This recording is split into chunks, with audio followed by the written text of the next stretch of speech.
Hello and welcome to this bird's eye view of Stoke-on-Trent. Maybe you don't know a lot or possibly even heard of Stoke-on-Trent, but are interested in learning about its history and how it looks, as well as its role in the modern day. Or maybe you live here and thought you knew everything about your city. In that case, my aim is to show you something you didn't know about the area. Either way, we'll take you on a journey to help you find more information about various tourist attractions and historic places in and around this wonderful city. This video has been created by R21 Productions and voiced by me, Clive Holland. Located in North Staffordshire, England, with an approximate population of around 280,000 people, it's a city that is made up of 6 towns: Stoke, Longton, Burslem, Tunstall, Fenton and Hanley. The area was established as the county borough of Stoke-on-Trent on the 31st of March 1910, given status as a city by King George V on the 5th of June 1925, after it had previously been refused by the Home Office due to having a population of less than 300,000. The city is around 36 square miles, which is roughly the size of 17,424 football pitches. The home of the pottery industry in England gave the city its nickname, the Potteries. Companies like Royal Dalton, Spode and Wedgwood were established, and some are still manufacturing in the city today. This programme is going to outline the main features of Stoke-on-Trent through the history to modern day. Stoke-upon-Trent, commonly known as Stoke, was incorporated as a municipal borough in 1874. Confusion can arise over the similarity of this town's name to that of the larger city. If the new borough had to be named after one of the original towns, the main reason for using Stoke was that the new town's administration was sited there and had Stoke's main transport links too.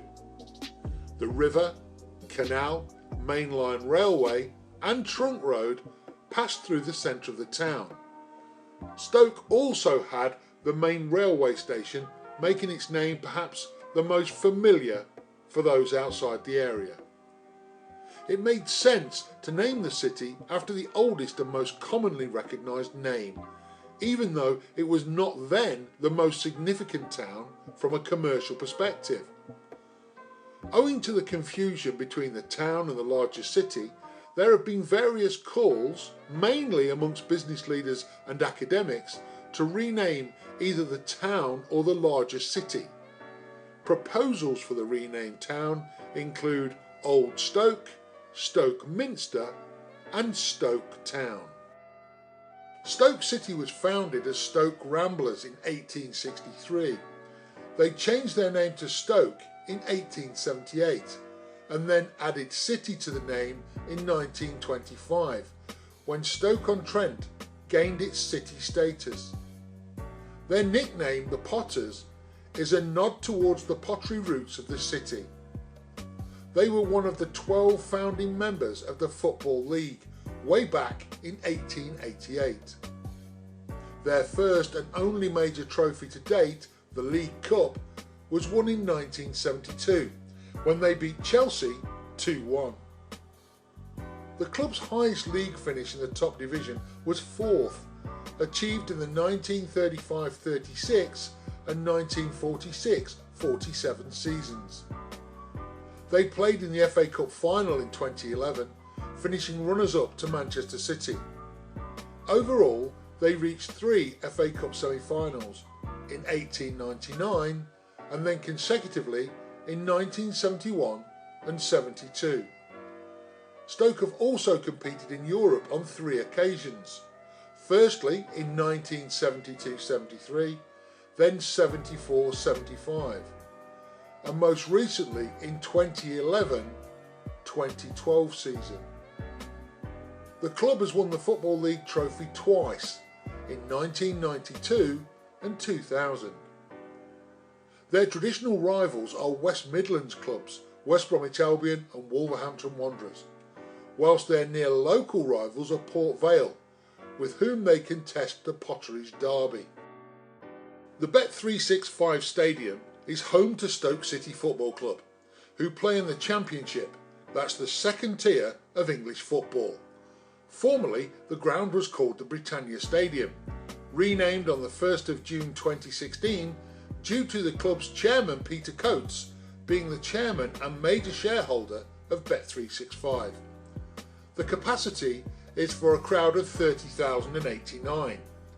The record attendance to date is 30,027 fans. Built in 1997 for an estimated £14.8 million, it took around 10 months to construct on the former site of Stafford No. 2 Colliery, which had been closed in 1969.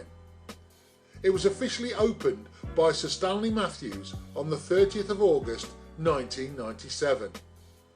Sir Stanley's legendary status at the club was such that after his untimely death in 2000, his ashes were buried under the centre circle in February of that year.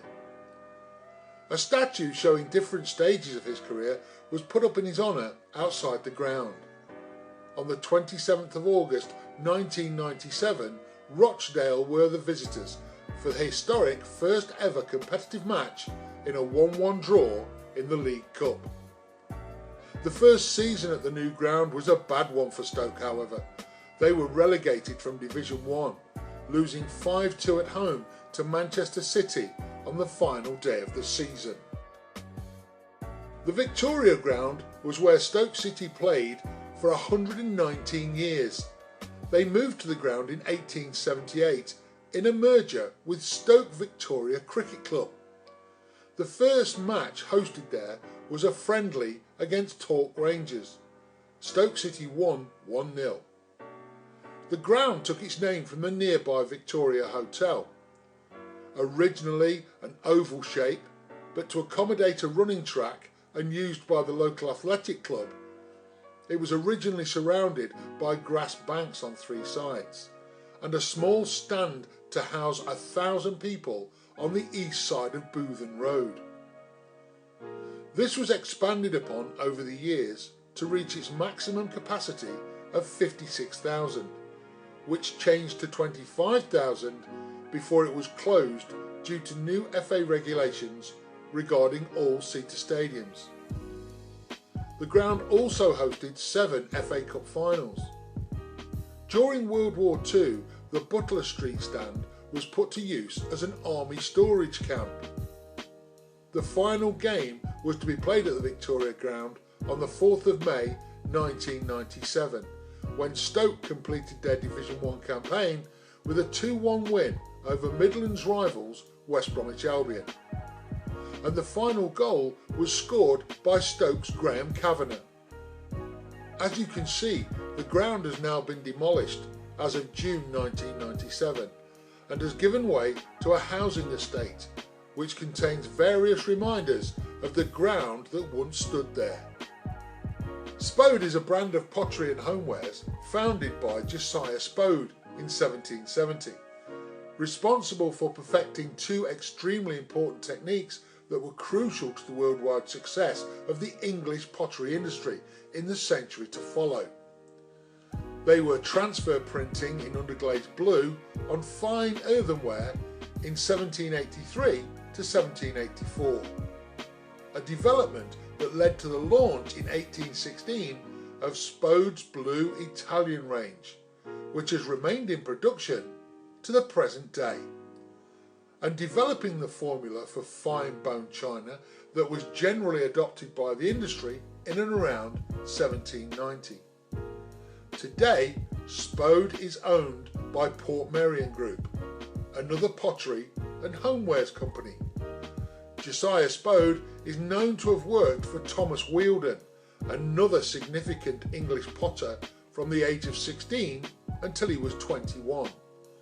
He then worked in a number of partnerships until he went into business for himself, renting a small potworks in the town of Stoke-on-Trent in 1767. In 1776, he completed the purchase of what became the Spode factory until 2008.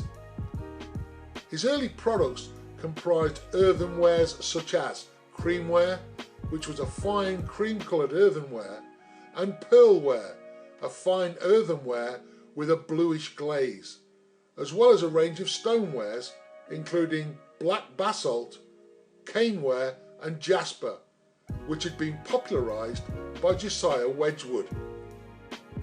Stoke Railway Station is a mainline station serving the city of Stoke-on-Trent. It lies on the Stafford to Manchester branch of the West Coast Main Line. The station also provides an interchange between various local services running through Cheshire, Staffordshire and Derbyshire. The Victorian station buildings were opened on the 9th of October 1848. Stoke-on-Trent has always been, and still is, the hub of North Staffordshire's passenger train service. The station used to have links to Leek, Cheadle and Market Drayton via Newcastle-under-Lyme and Silverdale in Staffordshire, and was the southern terminus of the Potteries Loop line. All of these routes closed to passenger traffic in the 1950s and 60s, though the line to Leek remained in use for sand and stone traffic to Colden Low and Oakermore quarries until the mid-1980s. It has 3 passenger platforms and until recently had one central through line without a platform, which has now been removed. The station building retains much of its mid-Victorian character, including a classic glazed roof built in 1893 that spans the platforms. A war memorial with brass nameplates naming the employees of the North Staffordshire Railway who fell during World War I discreetly flanks the entrance to Platform 1. The A500 is a major primary A road. It's a dual carriageway for most of its length and connects Nantwich at junctions 16 and 15 of the M6 to Stoke-on-Trent. It is known locally as the D Road, as D is the Roman numeral representing the number 500. It was originally built to provide links between Stoke-on-Trent and the M6 before being extended to Nantwich. Construction has taken place over several stages, beginning in 1962 with the final section of the original route being completed similar to the original plans in 2006. It is 19 miles or 31 kilometres long. It was built because in the 1960s traffic congestion was a major problem in Stoke-on-Trent and journeys across the area sometimes took many hours. There was no connection from the newly constructed M6 to the city either, so businesses in the area wanted an easier route to get their goods to market. Longton, or Long Village, was a market town in the parish of Stoke. The town still has a market housed in an attractively renovated market hall. Coal miners in the Hanley and Longton area ignited the 1842 general strike and associated pottery riots. In March 1865, Longton and Lane End were incorporated as the borough of Longton. Arnold Bennett referred to Longton as Longshore in his novels, centred on the potteries towns. A new shopping area, the Bennett Precinct, opened in 1962, more recently named the Longton Exchange. The Gladstone Pottery Museum is a working museum of medium-sized coal-fired pottery, typical of those once common in the North Staffordshire area from the time of the Industrial Revolution in the 18th century to the mid-20th century. It is a Grade 2 listed building. Despite the name of the museum, it is a complex of buildings from 2 works, the Gladstone and the Roslin. The protected features of the museum include the kilns. As there are less than 50 surviving bottle ovens in Stoke-on-Trent and only a scattering elsewhere in the UK, the museum's kilns, along with others in the long-term conservation area, represent a significant proportion of the national stock of these structures. A pottery factory first opened on the site in 1787. It was run by the Shelley family, who created earthenware and decorated plates and dishes that were produced by Wedgwood. The site was purchased in 1789 by William Ward, who split it into two pot banks. The first was Park Place Works, subsequently named the Roslin Works, and the second was the Ward's Pot Bank, which was sold to John Henley Sheridan in 1818. In the 1850s, Sheridan had rented out the site to Thomas Cooper, who employed 41 adults and 26 children to produce china and Parian figures. By 1876, the Ward site had passed into the hands of R. Hobson and Co. and had been renamed Gladstone after the politician William Ewart Gladstone. The factory opened as a museum in 1974, with the buildings having been saved from demolition in 1970 when the pottery closed. In the 1990s, ownership passed to Stoke-on-Trent City Council. The museum has shown its commitment to its industrial heritage by using a functioning working pottery. However, production had to be curtailed for financial reasons, and the museum is therefore less of a living museum than it once was.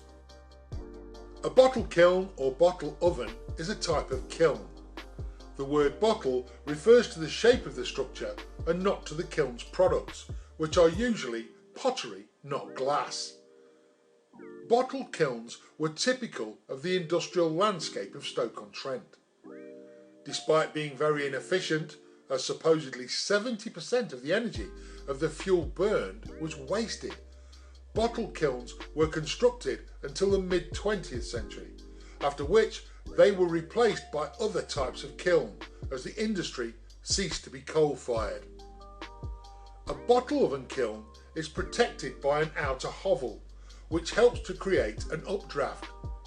The biscuit kiln was filled with saggers of green flatwares or bedded in flint by placers. The doors or clamins were bricked up and then the firing began. Each firing consumed 14 tons of coal. Fires were lit in the fire mouths and baited every 4 hours. Flames rose up inside the kiln and heat passed between the bungs of saggers. They controlled the temperature of the firing using dampers in the crown. The firing was monitored by buller's rings placed in the kiln.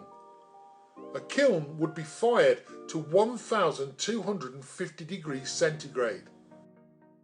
Burslem is on the eastern ridge of the Fowley Valley, the Fowley being one of the main early tributaries of the River Trent.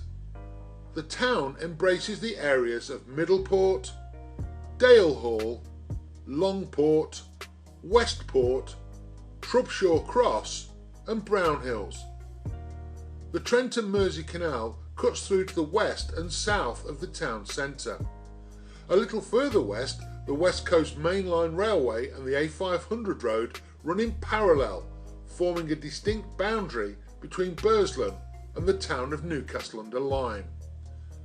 The Domesday Book shows Burslem as a small farming hamlet, strategically sited above a ford at Longport, part of the major packhorse track out of the Peak District and Staffordshire moorlands to the Liverpool and London Road.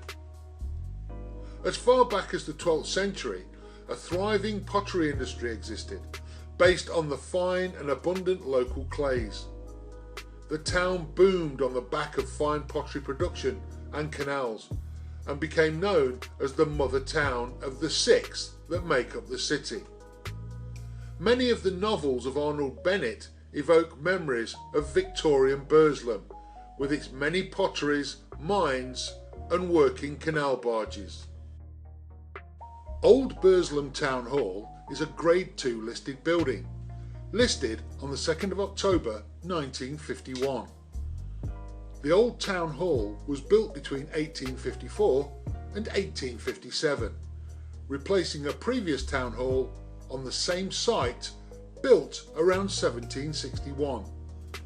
It was designed by G.T. Robinson. The building, in classical style, predominantly has Greek Revival features. After the Federation of Stoke-on-Trent in 1910, the building became a public library and later a recreation centre. From 2003, the building housed Ceramica, a visitor centre showing the artistic and industrial heritage of the potteries. The exhibition attracted fewer visitors than anticipated though, and shortly after, Stoke-on-Trent City Council withdrew funding for the day-to-day running of the centre, and it closed in March 2011. The building remained empty until 2015, when the modern extension, built as part of the Ceramica exhibition, was demolished and the old town hall was converted into a sixth form college for Hayward Academy, a project sponsored by Steelite International. Vale Park is a football stadium that has been the home ground of Port Vale FC since 1950. The ground has seen its capacity go up and down over the years, and its peak being 42,000 in 1954 for a game against Blackpool, although 6 years later a club record was achieved as 49,768 managed to squeeze in for an FA Cup 5th round fixture against Aston Villa in 1960. It now has a notional capacity of just over 19,000, though rarely sees more than 10,000 spectators since major restructuring to make the stadium all-seater in the 1990s. At 520 feet above sea level, it's the 11th highest ground in the country and 3rd highest in the English Football League. The ground opened in 1950, having eventually cost £50,000 and boasted a capacity of 40,000. However, only 360 of that was seated. Port Vale compete in League 2, the 4th tier of English football. Port Vale is one of the few English clubs not to be named after a geographical location, their name being a reference to the Valley of Ports on the Trent and Mersey Canal. They have never played top-flight football and hold the record for the most seasons in the English Football League, 108, and in the 2nd tier, 41, without ever reaching the 1st tier. Outside the ground is a statue to Roy Sproson, who played 842 competitive games for the club. The club's traditional rivals are Stoke City, and games between the sides are referred to as the Potteries Derby. Royal Dalton is an English ceramic manufacturing company dating from 1815, operating originally in Vauxhall, London, then later moving to Lambeth in 1882, and then eventually creating a factory in Burslem, the epicentre of English pottery in Stoke-on-Trent. From the start, the backbone of the business was a wide range of utilitarian wares, mostly stonewares, including storage jars, tankards and the like, and later extending to drainage pipes, lavatories and other bathroom ceramics. From 1853 to 1902, its wares were marked Dalton & Co. Then from 1902, a royal warrant was issued, and it became commonly known as Royal Dalton. The company was renowned for more decorative wares initially, still mostly stoneware, and from the 1860s, the firm made considerable efforts to get a reputation for design, in which it was largely successful as one of the first British makers of pottery art. The Burslem factory in the main created bone china tablewares and decorative items. 3 of its brands were Royal Dalton, Royal Albert, and after the post-World War II merger, Minton's. These brands are now owned by WWRD Holdings Limited, Waterford Crystal, Wedgwood, Royal Dalton and all based in Burslem, near Stoke-on-Trent. On the 2nd of July 2015, the acquisition of WWRD by the Finnish company Fiskars was completed. Westport Lake is a lake and nature reserve. It lies alongside the Trent and Mersey Canal. It's owned by the Canal and River Trust and operated by the Staffordshire Wildlife Trust and Stoke-on-Trent City Council. It's the largest expanse of water in Stoke-on-Trent. There is a level footpath of about 1 mile, 1.6 kilometres, around the lake. There is a visitor centre with a cafe and lakeside balcony, along with its own conference facilities. Waterfowl reside on the lake and is an overwintering site for many species. In the 1890s, the lake was developed as a pleasure resort, but it later became a wasteland. An early landscape regeneration project of Stoke-on-Trent, it was then reopened in 1972 as a recreation and conservation area. Middleport Pottery was built in 1888 by Burgess and Lee Limited. The buildings, which still house an active pottery, are protected for their historic interest. Middleport Pottery has been described as a model of the Staffordshire pottery industry at the time of its construction. Its scale and linear organisation contrast with the constricted sites and haphazard layout of traditional potteries such as the Gladstone Pottery Museum. It was designed to make all production processes more efficient and to improve conditions for the workforce. The passageways between the ranges were just wide enough for a cart to get through and for the easy movement of workers and pottery products. Finished pottery was placed straight onto barges on the Trent and Mersey Canal, waiting to take the ceramics out to the coast for international export. Alternatively, they were sent out by horse and cart via road. The Bolton steam engine powered the machinery for mixing clay and continued to be in use until the coal strikes of the 1970s. It was fed by a large boiler that also provided steam for heating and drying pottery. Middleport Pottery had many pre-eminent designers over the years. Charlotte Reed worked there from 1926 to 1931, producing her exquisite tube-line designs, and David Copeland worked at the pottery in the 60s, bringing new modern designs while still using traditional copper plate engraving skills. The pottery was given listed building status in the 1970s. By this time, 6 of the 7 bottle ovens on the site had been demolished. The surviving bottle oven was given its own listing. In 1988, the course of the Trent and Mersey Canal through Stoke-on-Trent was designated a linear conservation area. In more recent times, it was used to film 2 seasons of the TV show The Great Pottery Throwdown, and was featured on an episode of the much acclaimed BBC drama Peaky Blinders. It has been open to visitors since 2014, while still housing some active pottery companies such as Burley Pottery. Tunstall is the most northern and 4th largest town of the Potteries. It is situated in the very northwest of the city borough, with its north and west boundaries being the city limits. It stands on a ridge of land between Fowley Brook to the west and Scotia Brook to the east, surrounded by old brick and tile making sites, some of which date back to the Middle Ages. Records mention that iron and coal was being mined and processed in the town as far back as 1282. Reginald Joseph Mitchell, CBE, was an English aeronautical engineer who worked for Supermarine Aviation. Born on the 20th of May 1895 in Kidsgrove, near Stoke-on-Trent, he died on the 11th of June 1937, aged only 42, of rectal cancer.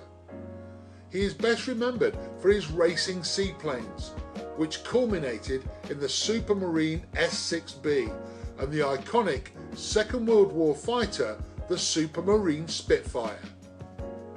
In 1917, he joined the Supermarine Aviation Works at Southampton, advancing quickly within the company. Mitchell was appointed chief designer in 1919. He was then made chief engineer in 1920 and technical director in 1927. He was so highly regarded that when Vickers took over Supermarine in 1928, one of the conditions was that Mitchell stay as a designer for the next 5 years. Between 1920 and 1936, Mitchell designed 24 aircraft. As Supermarine was primarily a seaplane manufacturer, this included several flying boats, such as the Supermarine Sea Eagle, Sea King, Walrus and Supermarine Stranraer seaplanes, as well as various other aircraft, fighters and bombers. These Spitfires were added to the landscape of Tunstall as a lasting tribute to the man who designed them, and of course where he came from. The Trent and Mersey Canal is a 93.5 mile or 150 kilometre long canal that runs via Derbyshire, Staffordshire and Cheshire in north central England. It is a narrow canal for the vast majority of its length, but at its extremes to the east of Burton-on-Trent and north of Middlewich, it becomes much wider. The Trent and Mersey Canal was built to link the River Trent at Derwent Mouth in Derbyshire to the River Mersey, and thereby provide an inland route between the major ports of Hull and Liverpool. The plan of a canal connection from the Mersey to the Trent, also known as the Grand Trunk, came from canal engineer James Brindley. It was authorised through an Act of Parliament in 1766, and the first sod was cut by Josiah Wedgwood in July that year at Brownhills, Burslem.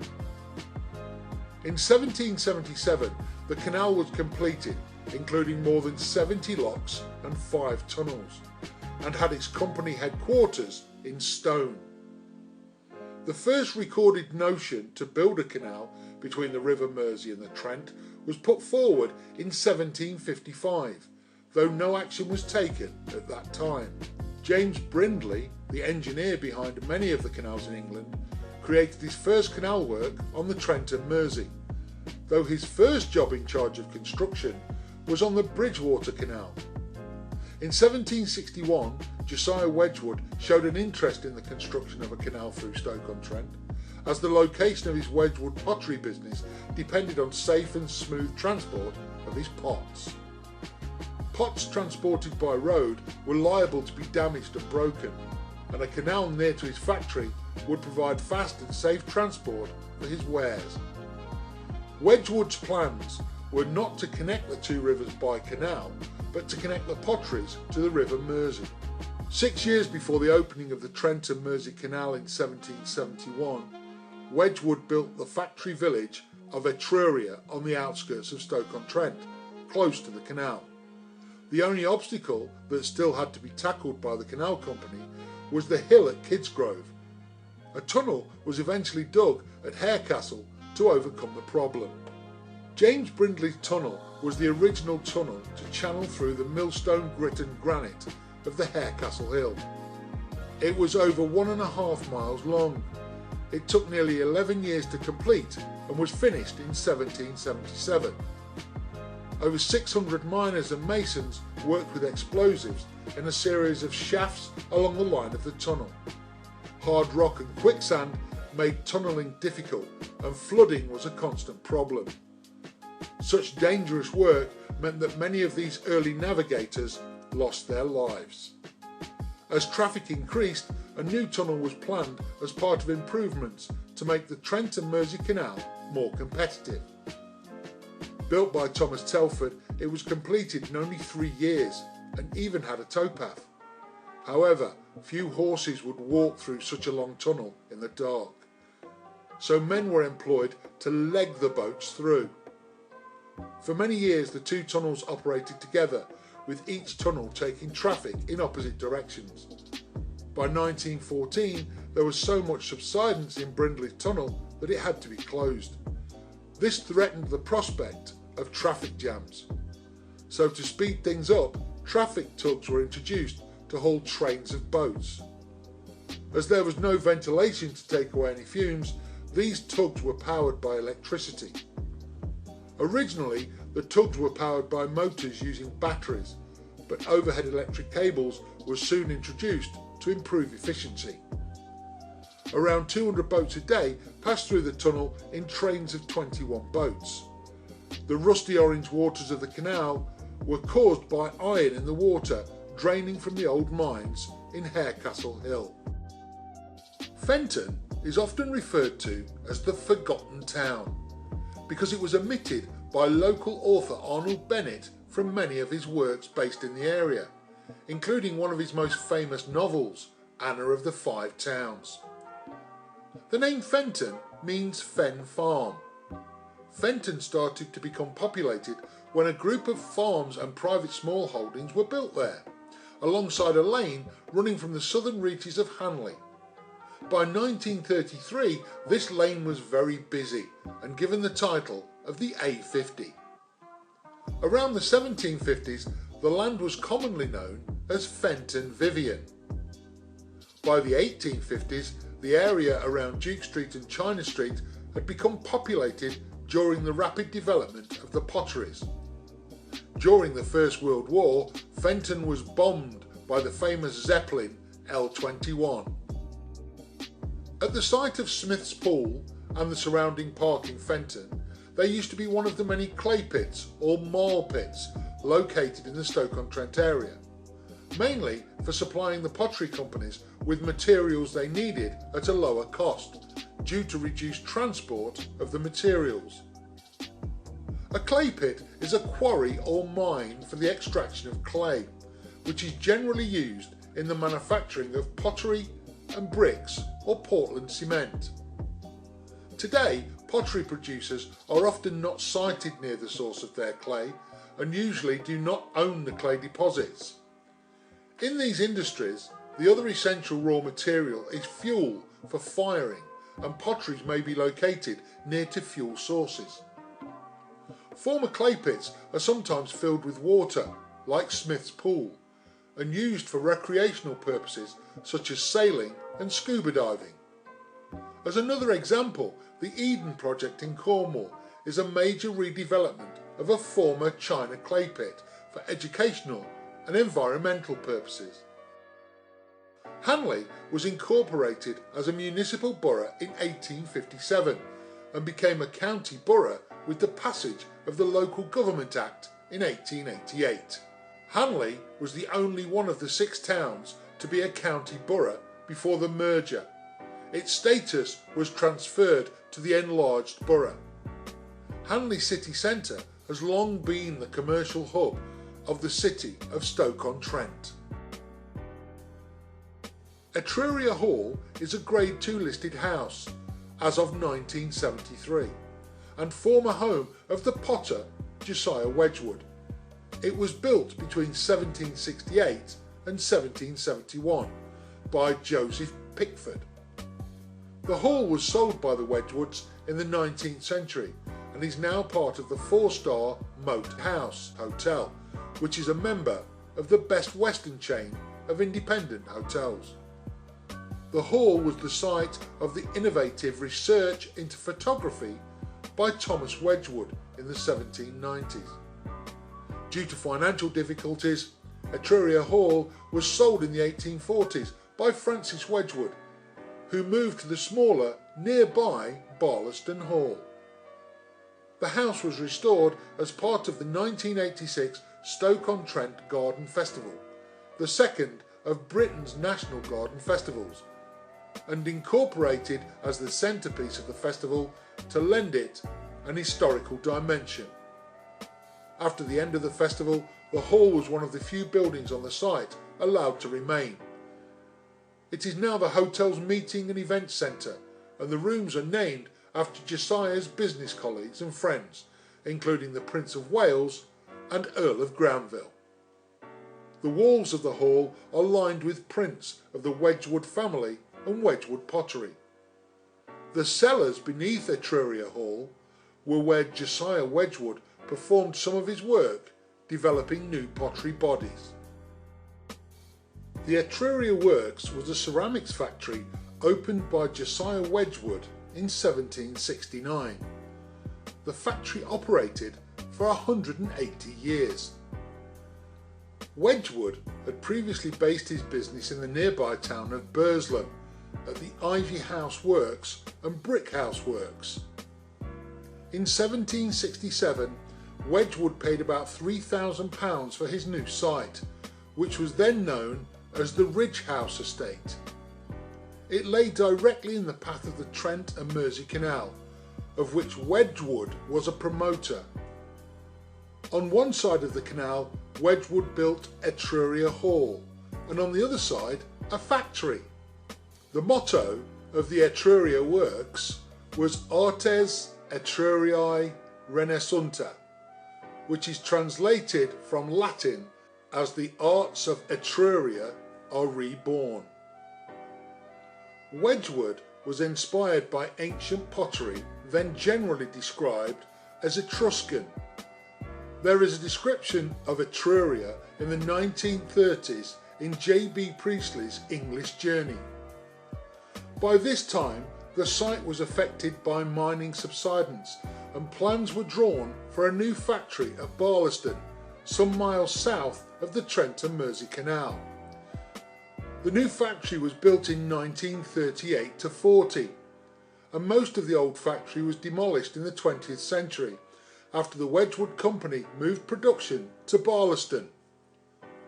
Little remains of the factory today, although one surviving structure, the roundhouse, has been protected since the 1970s as a listed building. Between 1986 and 2013, the local newspaper, the Sentinel, was based on part of the site. As well as the Sentinel, the print plant in Etruria was responsible for printing northern editions of the Daily Mail and Mail on Sunday. Today, the site is home to the headquarters of the online firm Bet365, whose founder, chairman and major shareholder is local businessman Peter Coates, also the owner of Stoke City.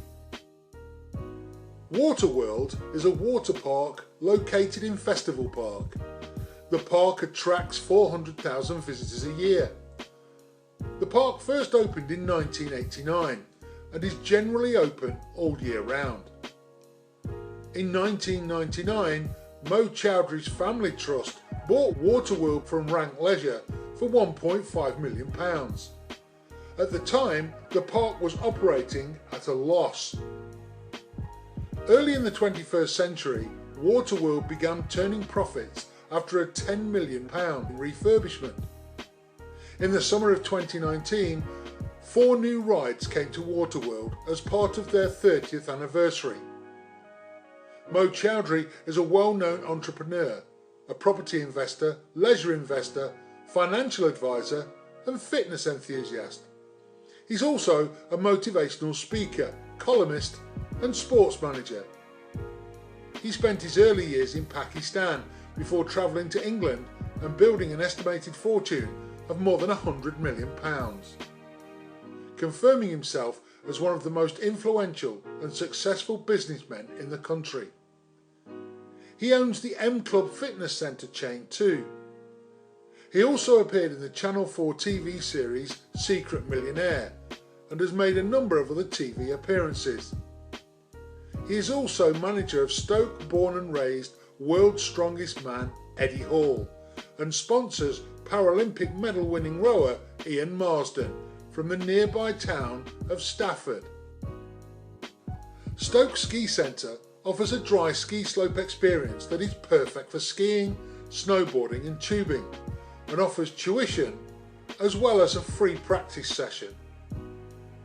The Stoke Ski Centre also runs their own annual set of races, the Fun Race series. These races are open to all abilities and allow a good gentle introduction to ski racing. There is a full freestyle slope setup and music on the slope. And a fully functioning jump and slope water system mean that you can have a lot of fun all year round without any problems with speed. The Stoke-on-Trent National Garden Festival was the second of Britain's national garden festivals, and it was held in the city in 1986 from May the 1st to October the 26th and was opened by the Queen. Preparation of the site involved the reclamation of land formerly occupied by the Shelton Bar Steelworks from 1830 to 1978. The site reclamation cost £5 million and the festival itself cost £18 million. The reclaimers of the festival site had to contend with highly contaminated and mine-shafted land, and there is still debate among environmental professionals about how such a high quality clean-up was accomplished in such a short space of time.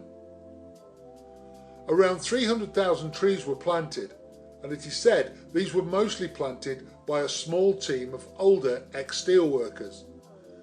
The main site was completed in 1995 and is now known as Festival Park. There is now a large retail park on the eastern side of the site, and what was the festival's car park and public market area. That now merges into the lower reaches of the city centre. At the northern tip of the site, the large complex of festival greenhouses was retained after the festival closed.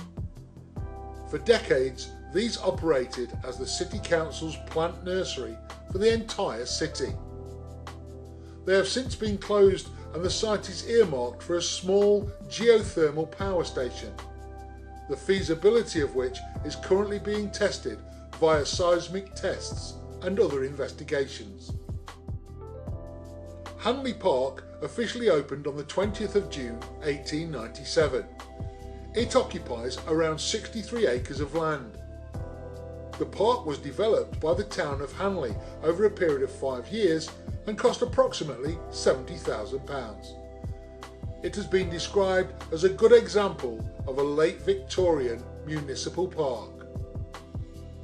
The area previously comprised a large waste ground called Stoke Fields, cut into two by the Colden Canal. The park was developed under the supervision of the landscape architect Thomas Hayton Mawson of Windermere, who created Burslem Park around the same time. Mawson's design makes use of terracotta to highlight features such as the axis between the bridge across the canal and the pavilion. The pavilion, which is arguably the park's main focal point, was completed in 1896 and was designed by Mawson's junior partner Dan Gibson. The bandstand was the beneficiary of George Howson, a local pottery owner. In June 2015, it was announced that £4.5 million worth of Heritage Lottery Fund grant had been secured, which would allow for the restoration of the pavilion, boathouse, canal bridges, lake and fountains. Hanley Park hosts a free weekly timed 5-kilometre park run every Saturday at 9 AM. The first Hanley Park run took place in September 2011. Hanley Deep Pit was opened in 1854. It was the deepest pit in the North Staffordshire coalfields, reaching a depth of 1,500 feet. At its peak in the 1930s, it employed some 2,000 men and boys, often producing 9,000 tonnes of coal a week. The pit was closed in 1962, but much of the headgear and spoil heaps were left in situ.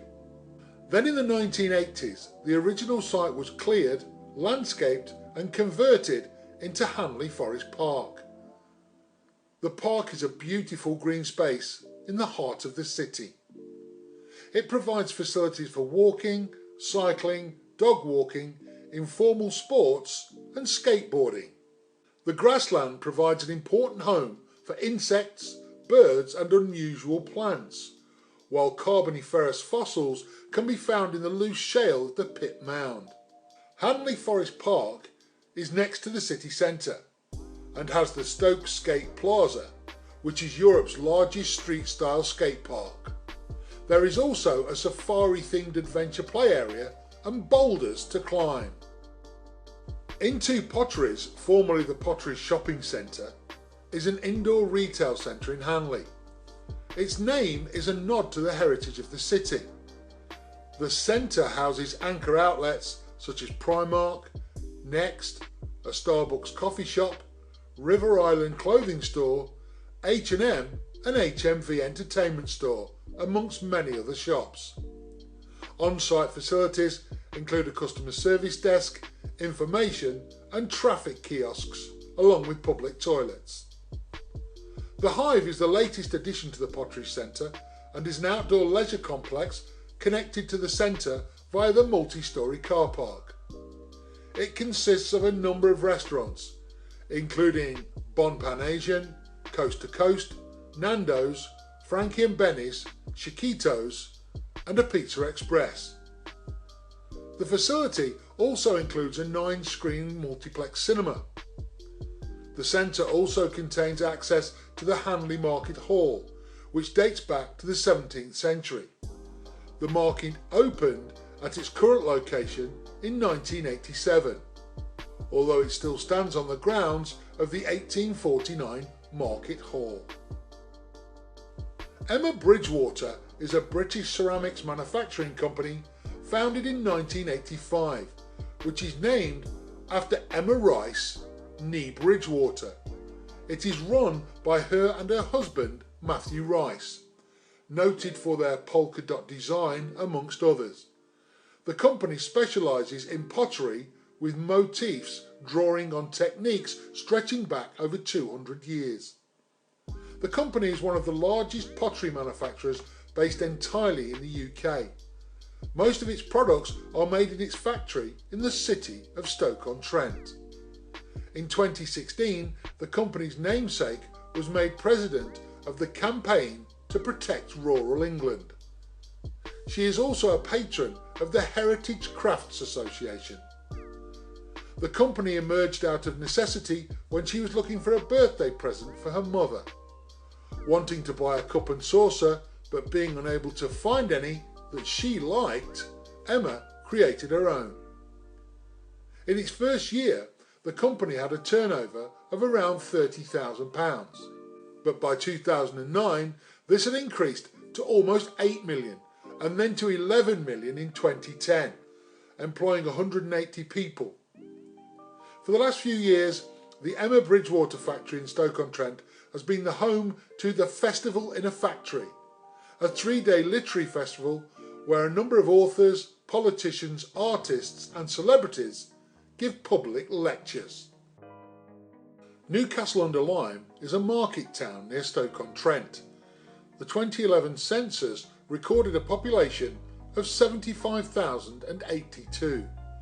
The Newcastle part of the name derives from being located near a new castle in the 12th century. The Lyme section could refer to the Lyme Brook or the extensive forest of lime that covered the area with lime trees in the Middle Ages. The town is not mentioned in the Domesday Book as it grew up around the 12th century castle, but it must have rapidly become a place of importance because a charter known only through a reference in another charter to Preston was given to the town by Henry II in 1173. The new castle was built to supersede an old fortress at Chesterton, about 2 miles to the north, the ruins of which were visible up until the end of the 16th century. When Stoke-on-Trent was formed by the 1910 amalgamation of the 6 towns, Newcastle remained separate. Despite its close proximity, it was not directly involved in the pottery industry, and it strongly opposed attempts to join the amalgamation in 1930, with a poll showing residents opposing the Stoke-on-Trent Extension Bill by a majority of 97.4%. Although passed by the House of Commons, the bill was rejected by the House of Lords. Following the Local Government Act 1972, it became the principal settlement of the borough of Newcastle-under-Lyme. Royal Stoke University Hospital, formerly the University Hospital of North Staffordshire, is a teaching and research hospital. It is one of the largest hospitals in the country and a major employer with over 6,000 staff. It is run by the University Hospitals of North Midlands NHS Trust. The first hospital on the site, known as the Parish Hospital, was completed in 1842. The facility evolved to become the London Road Hospital and Institution by the early 20th century and became the City General Hospital in 1945. It joined the National Health Service in 1948. New facilities were procured under a private finance initiative contract to replace both the City General Hospital and the North Staffordshire Royal Infirmary in 2007. The works, which cost £370 million on the old City General Hospital site, were completed in August 2012. It is the main teaching hospital for the Kiln University School of Medicine. The Clinical Undergraduate Medical School and Postgraduate Medical School buildings are in the grounds of the hospital, as well as the Clinical Education Centre and the Kiln University Health Library, which is the main teaching facility for the School of Nursing and Midwifery. Lyme Valley Stadium in Newcastle-under-Lyme is the home of the Brooks Cycles Track League, one of Great Britain's leading track leagues, hosting a range of popular sprint and endurance track cycling every Thursday throughout the summer. The velodrome is also home of Newcastle Town Football Club. The ground includes a seated stand on one side of the pitch and a covered standing terrace on the other. Both ends of the ground consist of uncovered standing areas. It currently has a capacity of 4,000, of which 300 is seated and 1,000 is covered. The ground was also previously used by Stoke City Reserves. Newcastle Town are currently members of the Northern Premier League Division 1 South East. The club was formed as a Sunday League team in 1964. They joined Division 2 of the Mid Cheshire League in 1982 and went on to win the division at the first attempt, losing only one game all season and scoring 102 goals in 30 games. The league was then reduced to a single division, and the club went on to win the League Cup in 1984-85 and the league title in 1985-86. The club were Premier Division champions in 2009-10, earning promotion to Division 1 South of the Northern Premier League. The new Vic Theatre is a purpose-built theatre in the round, which opened in 1986, replacing a converted cinema, the Victoria Theatre in nearby Hartshill. In the early 1960s, Stephen Joseph was searching for a permanent base for his studio theatre company, which specialised in theatrical productions in the round, which has an audience on all sides. He found it in a disused cinema in Hartshill, Stoke, which was converted to theatrical use and opened as a playhouse on the 9th of October 1962. By 1985, over 280 productions had been staged. The need was felt for a larger purpose-built building from the very start, and this was created in Newcastle-under-Lyme and opened its doors in 1986, after many years of fundraising, negotiation with local councils and construction. The new venue took the name the New Victoria Theatre, often abbreviated to New Vic, and this shortened name was formally adopted later. Whereas the old theatre had a seating capacity of 389, the main auditorium in the new theatre has a capacity of just over 600, with the audience surrounding a central stage as before.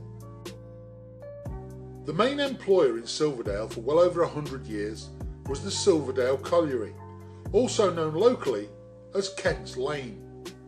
The first shafts were sunk in the 1830s, and the colliery initially mined ironstone as well as coal. The main user of both minerals was the nearby Silverdale Forge. The colliery was completely rebuilt during the 1970s, when 3 new drifts were sunk to exploit new reserves in the Keel area. Production increased and the pit mined over 1 million tonnes annually, but was closed in 1998, the last deep mine in North Staffordshire to close. One of the coal spoil heaps from Silverdale Mine on Hollywood Road between Silverdale and Keel caught fire in 1996, 2 years before the site's closure, and continues to burn 2 decades later. While the fire is primarily underground, there have been times when the heat and smoke have made it to the surface, setting fire to parts of Hollywood for which the road is named. Speculation has been raised that attempts to fight the fire or open it up for housing work could result in what's left of the Silverdale coal seam catching fire as well. The site of the Silverdale Colliery is now a picturesque 83-hectare park for people to enjoy and allow nature to thrive. Trentham is a suburb of the city of Stoke-on-Trent. It is separated from the main urban area by open space and by the Trent and Mersey Canal and the River Trent, giving it the feel of a village.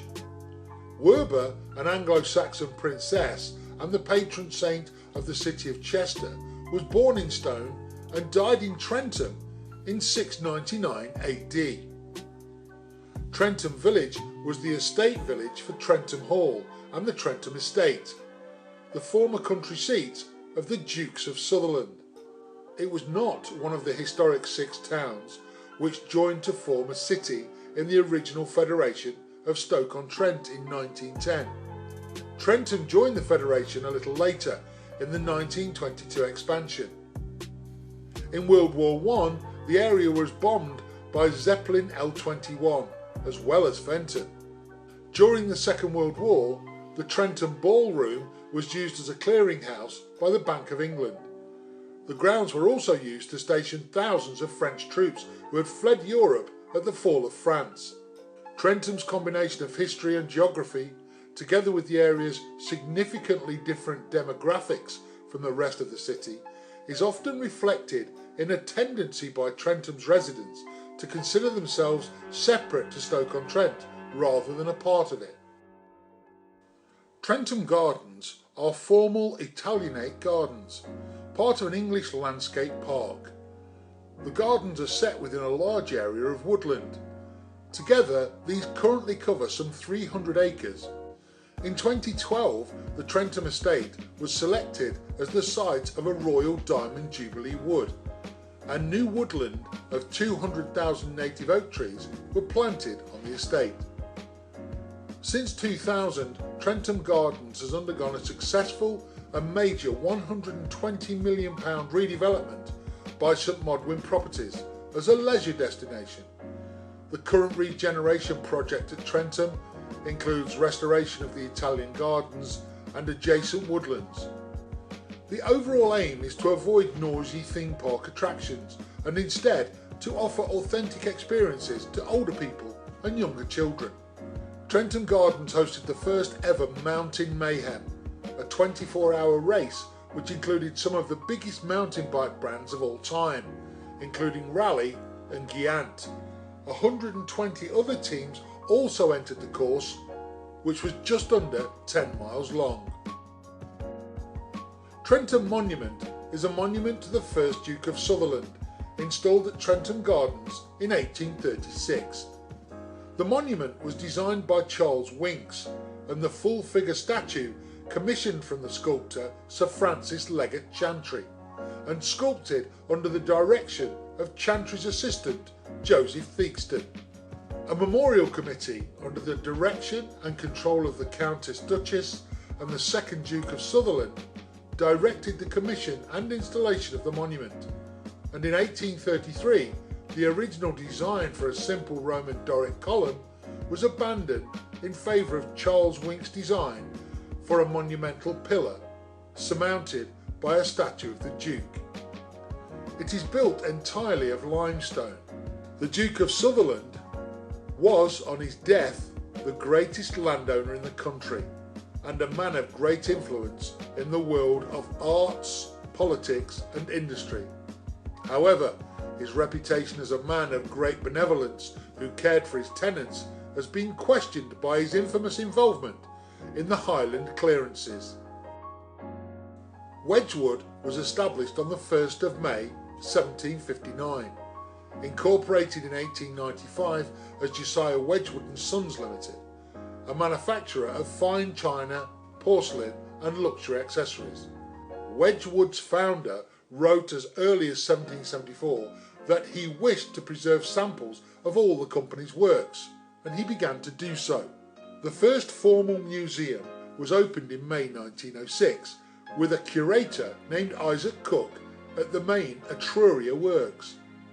The contents of the museum were stored for the duration of the Second World War and relaunched in a gallery at the new Burslem factory in 1952. A new purpose-built visitor centre and museum was built in 1975 and remodelled in 1985, with pieces displayed near items from the old factory works in cabinets of a similar period. A video theatre was added and a new gift shop, as well as an expanded demonstration area where visitors could watch pottery being made. A further renovation costing £4.5 million was carried out in 2000, including access to the main factory itself.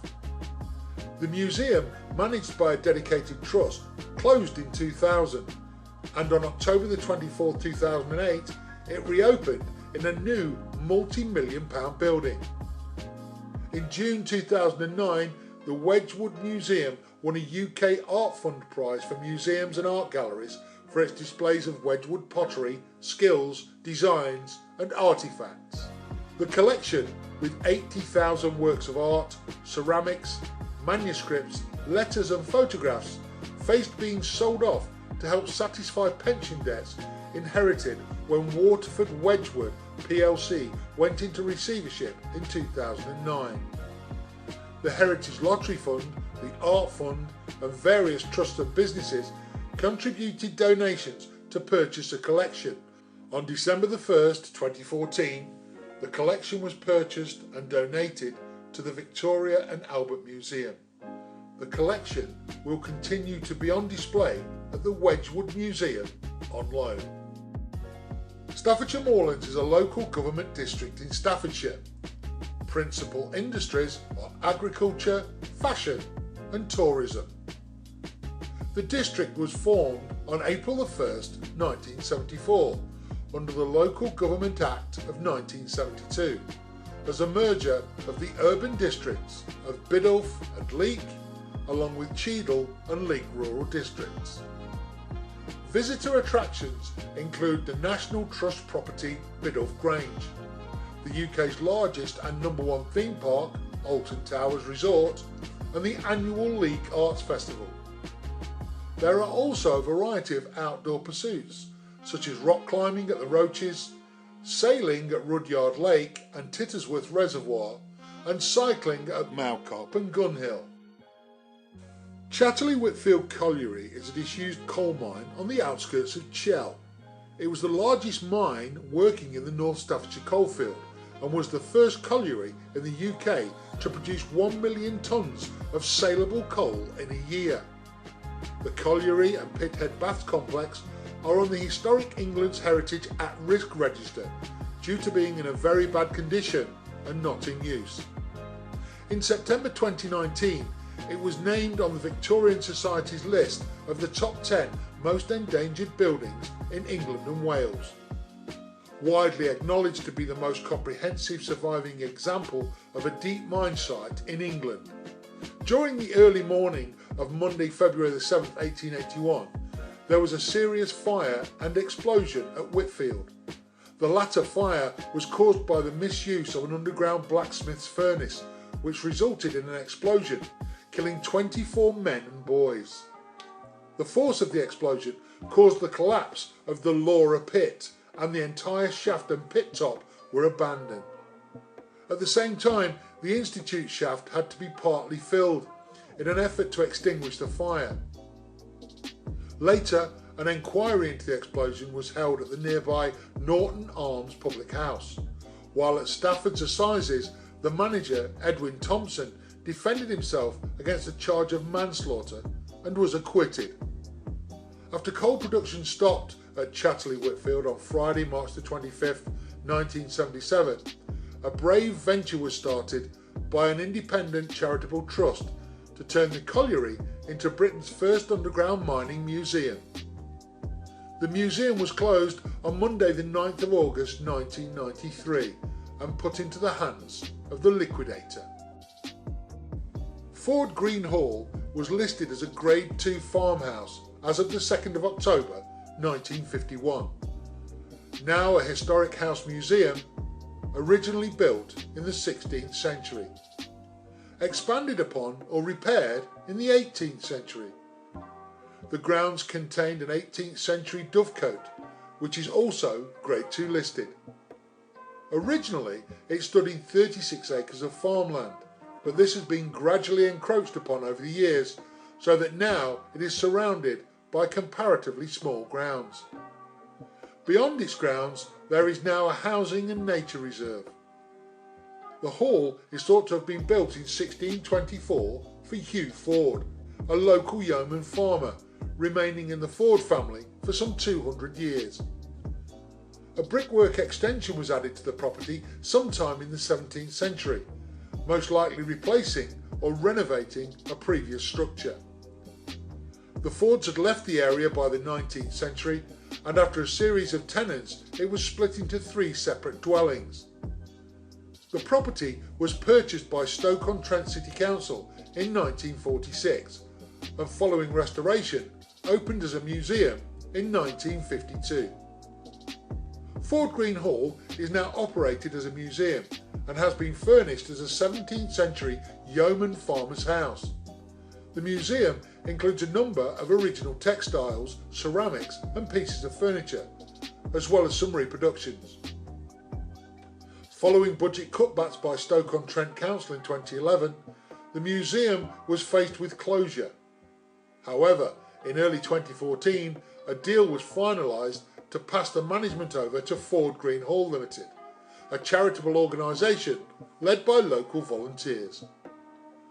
The whole of the museum's collection is designated outstanding by the Arts Council of England, recognising it as of world-class importance. Knipersley Reservoir is a canal feeder reservoir near Biddulph. The reservoir was built in 1827 to supply water to the Calden Canal, along with 2 others at Stanley Pool and Rudyard Lake. It is the only reservoir along the course of the River Trent, but as all of the inlets are unnamed, it is only downstream of the dam that the river formally becomes known as the Head of Trent. There are actually 2 adjacent lakes at the site, the upper one being the Serpentine Pool, which feeds the lower Knipersley Pool or reservoir. Designed by Thomas Telford, it was constructed by the waterways engineer James Potter. There were a number of problems both during and after construction with settlement of the dam, and a number of repairs had to be made. In 2006, substantial improvements were made by British Waterways, and it is currently operated and managed by their successors, the Canal and River Trust, as part of the Calden Canal Group. The fishing rights are owned separately by a consortium of local angling clubs known as the Cheshire and North Staffs Angling Association, which was originally made up of 17 fishing clubs when the rights were purchased in 2002. This has subsequently reduced to 15. The fishery is well known for its stocks of large fish, notably bream, but also includes roach, perch, pike and a few carp that, due to their low numbers, are not so easy to catch. The association manages the fishery on a catch and release basis. Rudyard Lake is a reservoir in Rudyard, located northwest of the town of Leek. It was constructed in the 18th century to also feed the Calden Canal. During the 19th century, it was a popular destination for day trippers taking advantage of easy access using the newly constructed North Staffordshire Railway. The lake is still used for many water activities such as boating, canoeing, fishing, and also for walks and recreational steam train trips. The village of Rudyard was named after Ralph Rudyard, a local man reputed to have killed Richard III at the Battle of Bosworth Field. Rudyard Lake was constructed by the engineer John Rennie for the Trent and Mersey Canal Company in 1797 to 98. As built, the lake is around 2 miles long and 0.25 miles wide. It was formed by creating a 19-metre earth dam at the southern end of the steep wooded valley, which is faced with stone on the upstream side to prevent erosion. The lake is home to Rudyard Lake Sailing Club and North Staffordshire Rowing Club. Fishing, walking, canoeing and boat trips are popular attractions. The Rudyard Lake Steam Railway runs narrow gauge steam trains that operate up the east side of the lake on many days throughout the year. It is possible to walk around the lake or walk part the way and start and finish the journey by steam train.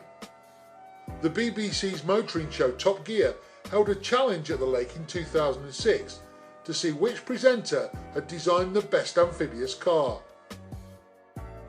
Tittersworth Reservoir is a water storage reservoir near Leek.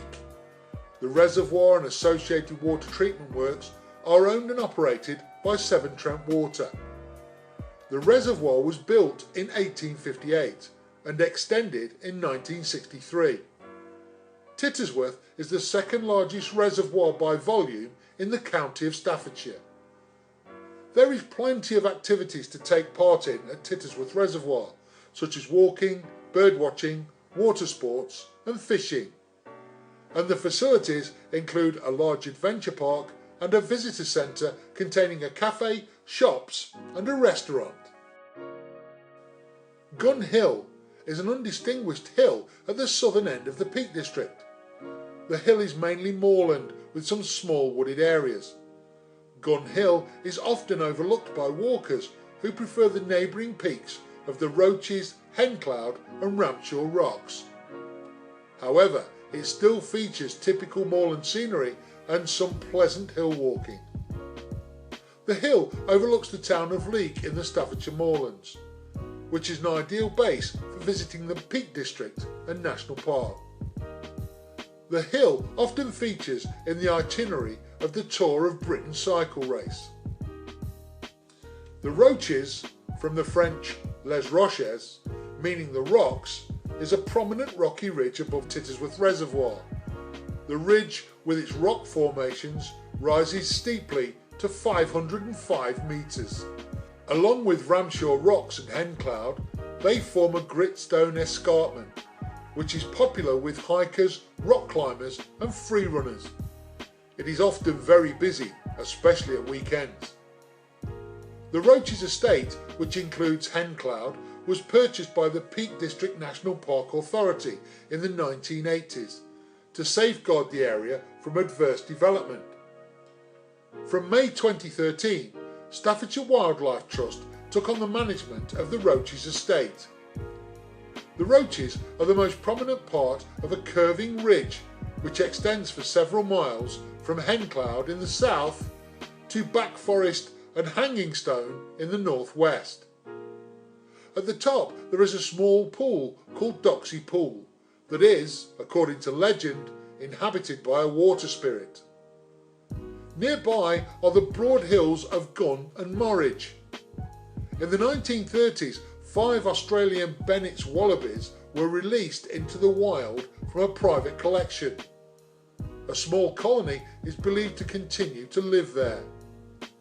In 2008, a pair of peregrine falcons successfully bred on the Roaches, causing climbing on part of the rock face to be suspended for a period of time. The Winking Man Rock Formation is part of the Ramshaw Rock section of the Roaches. Winky, as it's also known, can be seen from the Leek Buxton Road, the A53, about 5 miles outside of Leek. it looks like a face sticking out of the hillside, and as you travel past in a car towards Buxton, the eye appears to wink as a pinnacle of rock passes behind the face as a consequence of parallax. Malcop Castle is a folly in the village of Malcop. It is recorded in the National Heritage List for England as a designated Grade 2 listed building. The ridge upon which the castle sits forms the boundary between the counties of Cheshire and Staffordshire. Traces of a prehistoric camp were found here too. In 1754, Randall Wilbraham of nearby Road Hall built an elaborate summer house which looked like a medieval fortress and round tower. The area around the castle was nationally famous for the quarrying of high quality millstones called querns for use in water mills. Excavations at Malcop have found querns dating back to the Iron Age. The castle was given to the National Trust in 1937. The same year, over 10,000 Methodists met on the hill to commemorate the first primitive Methodist camp meeting there. Though visitors were originally allowed inside the folly, the area surrounding it had been fenced off due to an instance of suicide off the cliff edge.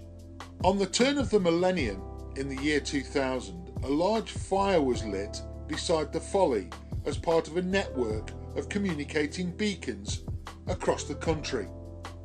Malcop and its folly are central images in Alan Garner's novel Redshift.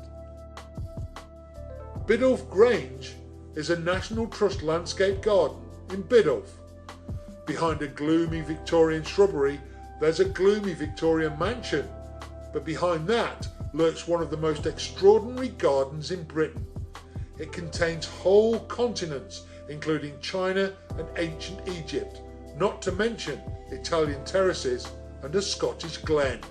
The site was developed by James Bateman, the accomplished horticulturalist and landowner. He inherited money from his father, who had become rich from coal and steel businesses. He moved to Biddulph Grange around 1840 from nearby Knipersley Hall. The gardens were meant to display specimens from Bateman's extensive and wide-ranging collections of plants.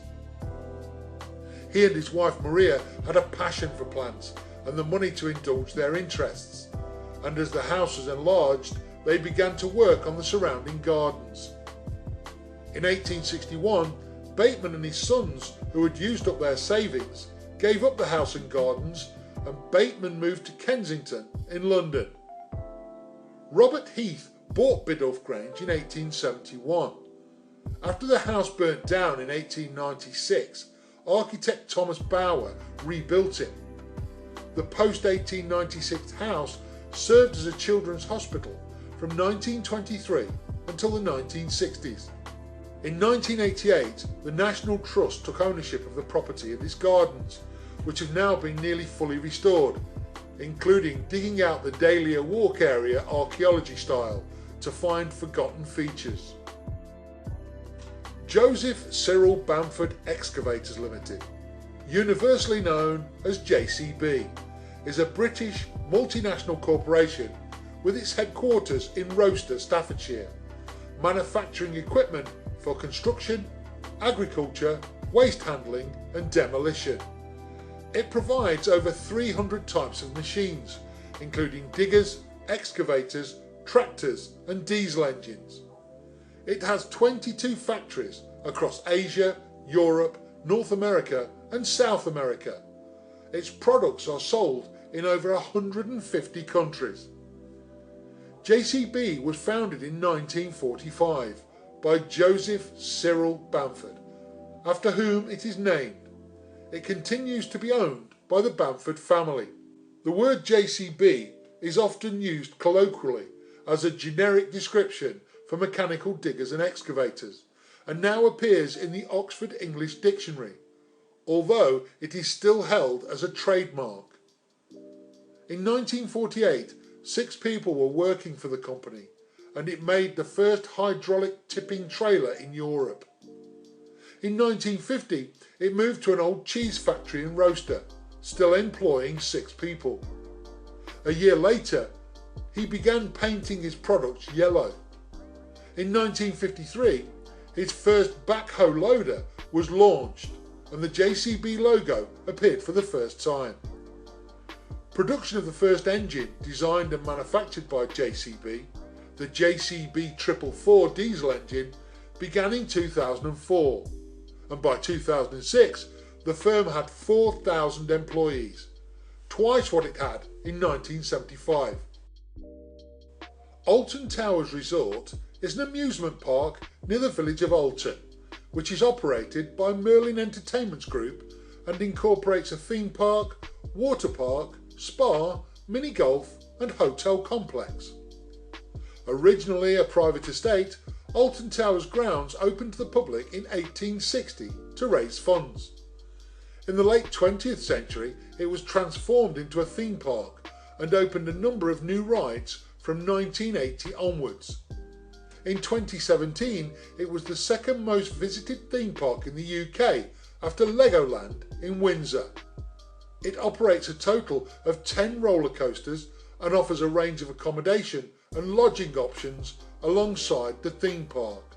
Facilities include Alton Towers Water Park, conference facilities, a crazy golf course and a high ropes course. Special events are hosted throughout the year, including Alton Towers Scarefest and a season-ending fireworks display held on the last 3 days of the season. Alton Towers first opened to the public on a regular basis following the opening of Alton Towers railway station. Money raised from the railway excursions was paid to the Earl and helped to maintain the upkeep of the grounds. In 1924, a group of local estate agents formed Alton Towers Limited to take ownership of the estate and began to restore the gardens as a tourist attraction. In the 1950s, this included the operation of a fairground, and by the 1970s included a boating lake and chairlift. After property developer John Broome married the daughter of majority shareholder Dennis Bagshaw in 1973, he bought out the controlling stake in Alton Towers. Over the next few years, he laid the foundation for the modern theme park by installing various permanent rides and developing areas of the grounds in progressive stages. Broome sold Alton Towers to the Two Swords Group, then a division of Pearson plc, in 1990, after encountering financial troubles in attempting to develop the former Battersea Power Station into a similar theme park. The change of ownership brought an era of major redevelopment and promotion, involving the opening of large themed areas and new attractions, such as the Runaway Mine Train and the Haunted House in 1992, Toyland Tours and the Nemesis in 1994. Later Oblivion in 1998 and Air in 2002, which is now Galactica, saw the park sustain its reputation for major roller coasters, both marketed as world-first rides. The Two Swords Group was sold to venture capitalist firm Charterhouse in 1998, then to Dubai International Capital for £800 million in 2005. The Two Swords Group was then bought by Merlin Entertainments in March 2007 for over £1 billion from DIC, placing Alton Towers under their control.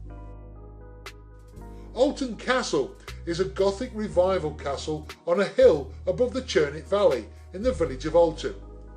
The site has been fortified since Saxon times, with the original castle dating from the 12th century. The current castle was constructed in the mid-19th century by John Talbot, the 16th Earl of Shrewsbury, of nearby Alton Towers. Since 1967, the castle has been designated a Grade 1 listed building. It also has a scheduled ancient monument. Alton Castle was founded in stone by Bertram III de Verden and built on a rocky precipice overlooking the River Churnet in the 12th century. The 12th century castle was substantially reconstructed during the 15th century and subsequently damaged during the Civil War. By the mid-19th century, the castle was mostly in ruins. Most of the 12th century ruins were demolished to make way for the new building, which was designed to look like a French or German medieval castle. It is unclear why the 16th Earl had the castle rebuilt. It may have been intended for the Earl's cousin and eventual successor, Bertram Talbot, 17th Earl of Shrewsbury, or it may have been intended as a dower house for the Earl's wife, if he should predecease her. We really hope you enjoyed this bird's eye view of Stoke-on-Trent and the surrounding area. Thank you for watching.